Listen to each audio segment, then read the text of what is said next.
अब देखते हैं हम स्वप्रेरकत्व या स्वप्रेरण गुणांक। ठीक है, तो स्वप्रेरकत्व या स्वप्रेरण गुणांक क्या होता है? तो ये जो होते हैं स्वप्रेरकत्व या स्वप्रेरण गुणांक किसी भी कुंडली, जो हम यहाँ कुंडली देखे हैं, ठीक है, ये जैसे हमने एक कुंडली देखा है, इसमें हम इस कुंडली में फ्लक्स के मान में परिवर्तन करते हैं, तो उस फ्लक्स के मान में परिवर्तन के कारण इसमें जो विद्युत फ्लक्स फाई बी बहता है वो उसमें प्रवाहित होने वाली धारा आई के अनुक्रमानुपाती होती है। जैसे ये विद्युत फ्लक्स इस प्रकार से अभिलंबवत गुजरेगी, तो उस कंडीशन में यहाँ पर जो धारा जो जाएगी, जो उस किससे, तो विद्युत रोधी तांबे के तार से होते हुए जाएगी, उसमें जो आई का मान होगा वो उसमें गुजरने वाली विद्युत फ्लक्स फाई बी के अनुक्रमानुपाती होती है, उसको हम स्वप्रेरकत्व कहते हैं या तो प्रेरकत्व कहते हैं। प्रेरकत्व किसे कहते हैं? ठीक, तो प्रेरकत्व हम किसे कहेंगे? प्रेरकत्व जब किसी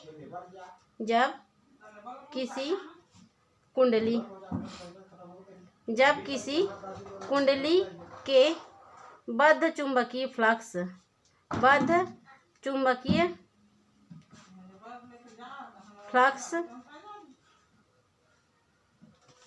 के मान में परिवर्तन किया जाए,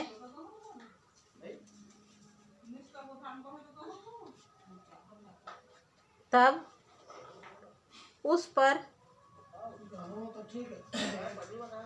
प्रेरित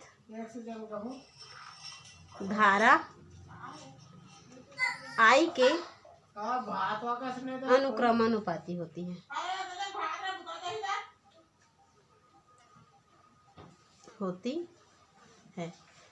तब इस घटना को हम प्रेरकत्व की घटना कहते हैं। तो इसी घटना को क्या कहते हैं? स्वप्रेरकत्व की घटना भी कहते हैं। अर्थात हमें जो फाई बी का मान है वो आई के अनुक्रमानुपाती मिलती है, अर्थात फाई बी बराबर क्या मिल जाता है? तो फाई बी बराबर एल आई मिल जाता है, जहाँ एल जो है कुंडली का स्वप्रेरकत्व गुणांक है, एल कुंडली का स्वप्रेरकत्व गुणांक,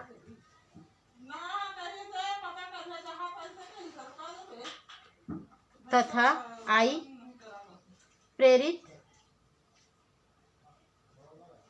धारा और ये चुंबकीय फ्लक्स।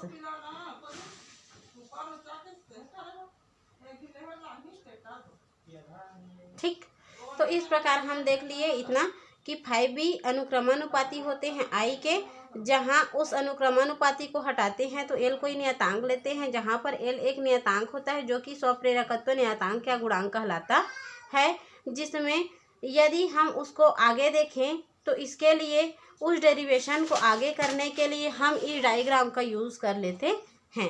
तो इस डायग्राम में एल हम लोगों को स्वप्रेरकत्व होता है, जिसको एक नियतांक के स्वप्रेरण गुणांक के रूप में मानते हैं। अब यदि हम इसमें क्या करते हैं, एकांक धारा प्रवाहित करते हैं, अर्थात इसकी कंडीशन जो होती है वो एकांक रखते हैं, इसमें धारा की मात्रा जो है एकांक रखते हैं, तो उस कंडीशन में स्वप्रेरण गुणांक क्या मिलेगा? तो यदि धारा एकांक हो, एकांक मतलब एक, ठीक है, तो एकांक हो तब आई बराबर एक लेंगे, एक ले रहे हैं ना। यदि धारा ऐसा मान रहे हैं, यदि धारा को एकांक लें तब फाई बी का मान हम लोगों का किसके बराबर होगा? तो एल के बराबर होगा, अर्थात ये मैग्नेटिक फ्लक्स का मान जो है उसके स्वप्रेरकत्व गुणांक के बराबर प्राप्त होंगे। तो इसी को कह सकते हैं, किसी भी कुंडली में स्वप्रेरकत्व गुणांक का मान आंकिक रूप से देखा जाए तो उसमें बद्ध चुंबकीय फ्लक्स के मान में बद्ध चुंबकीय फ्लक्स के मान में बहने वाली धारा का मान उसके नियतांक के इक्वल अर्थात स्वप्रेरण गुणांक के बराबर प्राप्त होते हैं जब धारा को एकांक रखा जाए। क्लियर?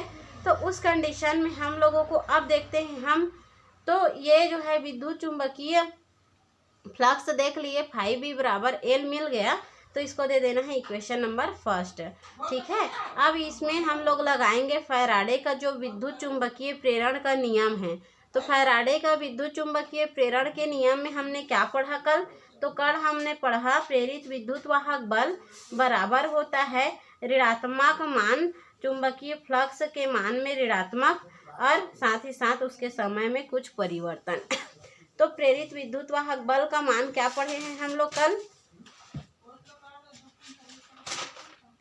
नहीं लिखे हैं, तो हमने कल उसको पढ़ा है। प्रेरित विद्युत वाहक बल को एप्सिलॉन से शो किया जाता है और प्रेरित विद्युत वाहक बल का मान जो है -d∅b/dt से नोट कर लिया जाता है, जिसको आप लोगों ने आज ही क्लास में एक्सप्लेन किया और इसके बारे में हमने चर्चा किया।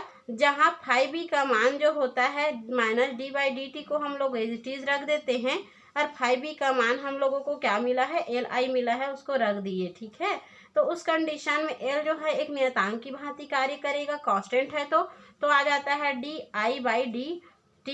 di/dt मतलब धारा के मान में परिवर्तन, और धारा के मान में परिवर्तन को यदि एकांक रखते हैं, यदि धारा के मान में परिवर्तन एकांक हो, यदि धारा के मान में परिवर्तन एकांक हो, कैसा हो? एकांक हो, अर्थात di/dt का वैल्यू 1 हो, तब के कंडीशन पर प्रेरित विद्युत वाहक बल माइनस जो है स्वप्रेरकत्व गुणांक के बराबर प्राप्त होते हैं। अर्थात किसी भी स्वप्रेरकत्व के लिए या स्वप्रेरण गुणांक के लिए या सेल्फ इंडक्शन के लिए या सेल्फ इंडक्टेंस के लिए किसी भी कंडीशन में यदि किसी कुंडली में प्रेरित विद्युत फ्लक्स के मान में परिवर्तन किया जाता है तो उसमें विद्युत धारा प्रेरित होने लगती है। अर्थात जब भी किसी भी कुंडली के में बहने वाली जो चुंबकीय फ्लक्स के मान में परिवर्तन होता है तो उसमें बहने वाली धारा I में तब उसमें प्रेरित विद्युत धारा उत्पन्न होती है।